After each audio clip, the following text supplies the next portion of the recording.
Welcome to Type Tune Tint. I'm Tom Kranz. Today we meet a man who's been hitting things with sticks and mallets his entire life. Brad Dutz started his career as a busy West Coast session musician, but he discovered notes can be created by all kinds of objects, even everyday household items. His ear for unusual sounds and instrumentation is the core of his current passion, composing, performing, and creating in the musical sanctuary he calls his Percussion Ranch. And I'm joined by Brad Dutz from his palatial estate in Kelso, Washington. I had to go to a map and find where Kelso, Washington is, but it's a real place. It looks like it's maybe 100 plus miles south of Seattle. Am I right there? Yeah, I'd say, yeah, exactly. 110, 115. Yeah, right. Yeah, so very close to the Oregon border. So, and you live on what's essentially a farm, correct? Right. 5.5 acres in the woods. Yeah, I think you called it in one video the Percussion Ranch, and we're going to find out more about that in a second. So, folks, you saw, those of you who watched the video version here, you saw in the beginning, I showed a little bit of Brad at work in one of the 3 buildings he has that is just packed with percussion instruments, real instruments, made-up instruments, found instruments, kind of objects that he turned into music. Let's just start right there. Where did you get the idea to do that and not just sit behind your drum set like a good little boy and play jazz drums? Oh, that's a great question. So in about 1987, I had a good buddy who played steel drum. And if you know the steel drum, sure, was made right after World War II by the leftover oil drums that the Navy left in Trinidad. So Trinidad's the home of the steel drum. So a good buddy of mine, great steel drum player, was playing a Earth Day festival in April of 87, 88, something like that. And he said, Brad, could you do some percussion of found out? And I said, I've got a few things. But about that time, 86, 87, I just started collecting. I got 3 of my buddies together and I wrote 8 or 9 compositions. One was bunt pans, one was salad bowls, one was ice cube trays, one was, there's all just, it's kind of limited. One was artillery shells. You go to an army surplus and there'll be an artillery, it'll ring forever. It's an amazing sound, just like the bunt pan, which was a company in Minnesota called North Aluminum. And for years, they made these incredibly heavy-duty bunt pans. I've got 15 of them now. Yeah, and we see some of those in the video that we're going to show here. You still have them, right? Yes. And so I wrote a whole piece just for those. And they have this incredible sustaining pitch that goes for 30 seconds. It's a very nice ringing sound. So that was kind of what launched the Obliteration Quartet, my friend asking me to play an Earth Day festival in Los Angeles, late 80s. Who would think that a bunt pan and that like pots and pans and all this stuff actually can sound like, music? You can...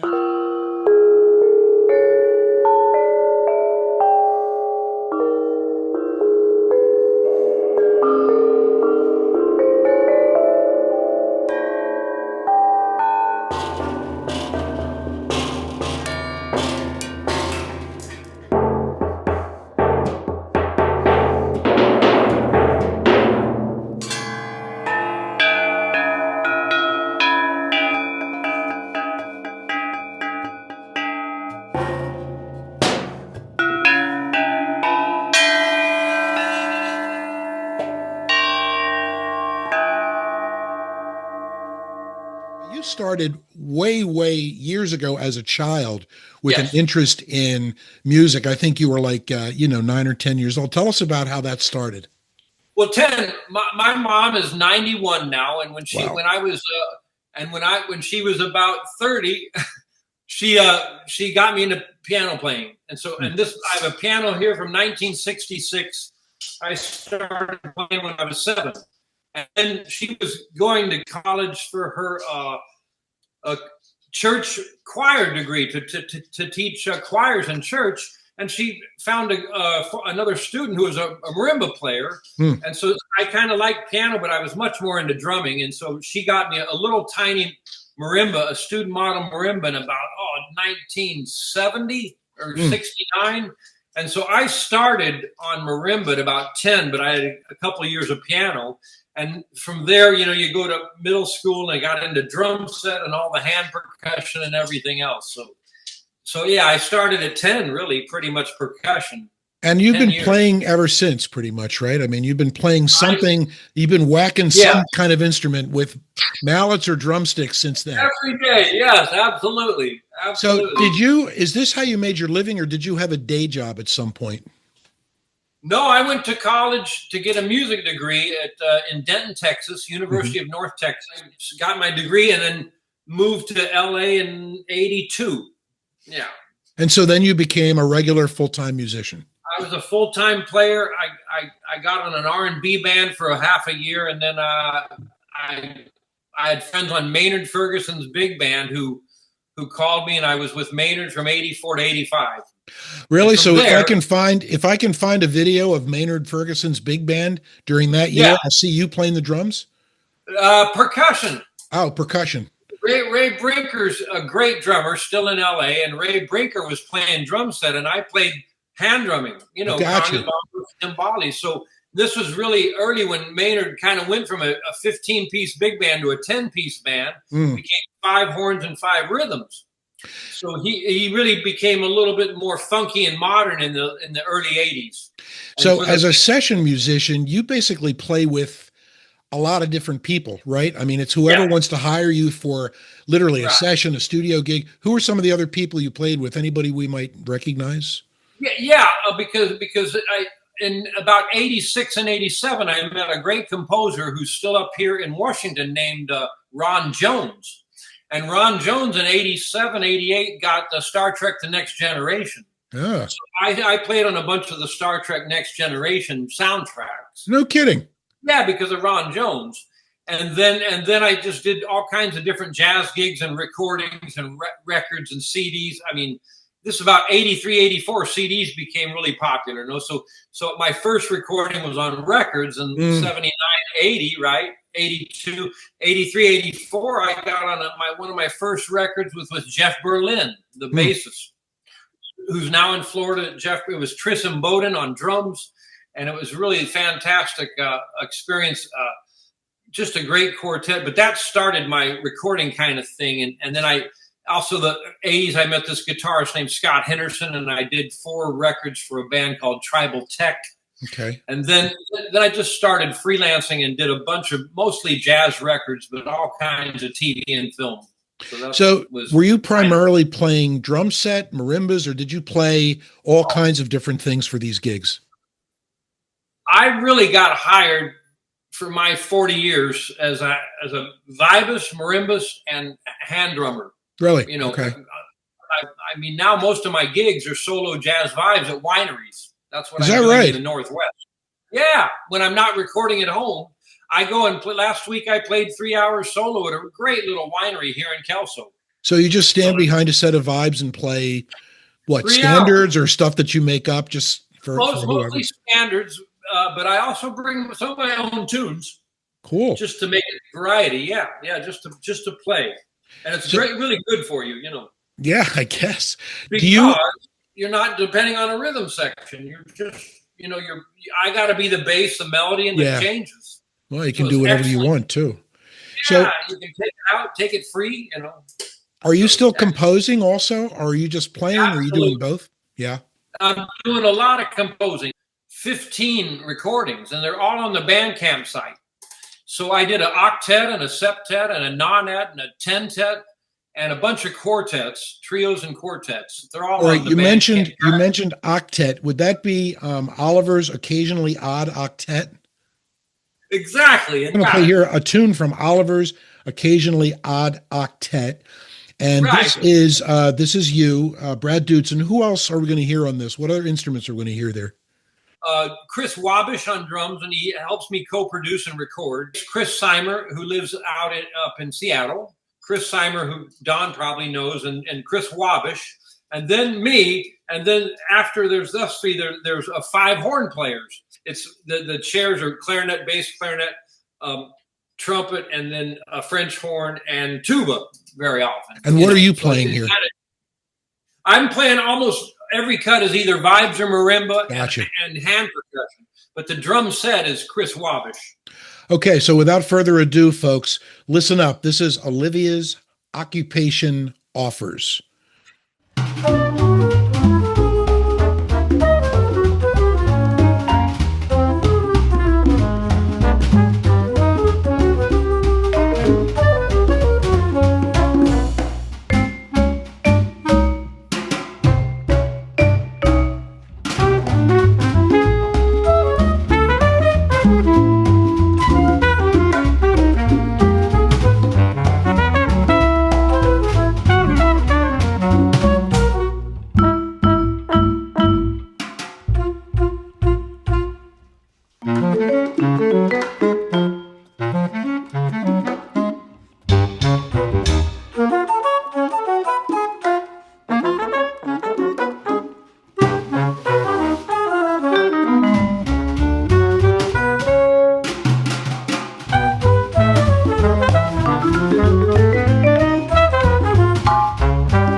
All right, folks, that was Olivia's Occupation Offers. That's a tune from one of Brad Dutz's many albums. This one is called Oliver's Occasionally Odd Octet.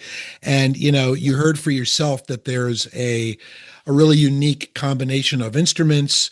This reminds me of my friend Don, who I interviewed on this podcast a couple of years ago, along with his friend Dick Valentine. Both of those guys like kind of unusual instrumentations also. And I think I found both anecdotally and being there, the whole Northwest seems to be very accommodating and very open to free music, for improvisational stuff. Don is constantly talking about what great audiences there are for this kind of music, and I'm not sure that's the same where in Philly, I'm from Philadelphia where people, it's kind of like, meat and potatoes, rock and roll and jazz and whatnot. But I think that's great. It's like you have this never ending audience of people who care about this kind of music. Right. The place I think in Seattle that's really famous is the Chapel. The Chapel's that space up in the top of a church, and there's all kinds of new music there. At least, I don't know, once a month or pretty often. It's a nice space up there to play. Yeah, the most recent video that you sent me, this is you and another gentleman inside one of the 3 buildings where you've got all these instruments. What's the gentleman's name again? This is Chris Wabish, right, W-A-B-I-C-H, also on the Octet record. Right. So this is a lengthy tune. I'm not going to play the whole video because it looks like it's quite long, but the only label I see on the video says very few bongos were used in the making of this. Is that the actual name, or is that just how you identified the song? Okay. No, I think it's just a comedy phrase because we didn't play any bongos. Good. But all right. the room has tons of gear. If you direct anybody to YouTube, we put it up yesterday. I got you. And we recorded in November. It went 37 minutes. So you just, watch whatever you want. Well, what I liked about this is the two of you are kind of moving around the room, this jungle of instruments and noises, and he's got handheld and you're playing, and then he sits down and he plays a cymbal and folks, here's just a little bit of very few, I'm sorry, I got to look down at the title because it's so long. Very few bongos were used in the making of this, and this comes to you direct, on tape from the Percussion Ranch in Kelso, Washington, featuring Brad Dutz.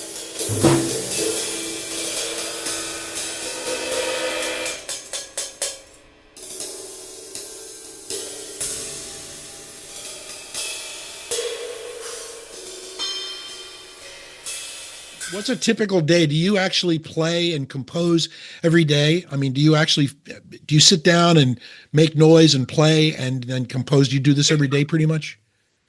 Yeah, pretty much. Last week I had a bass player up from Portland, and we did about a couple hours of recording. And Don's coming a week from Sunday. Don will come back down, and we've already done about 30 minutes of recording. Do you do the recording yourself? Are you the engineer, as it were?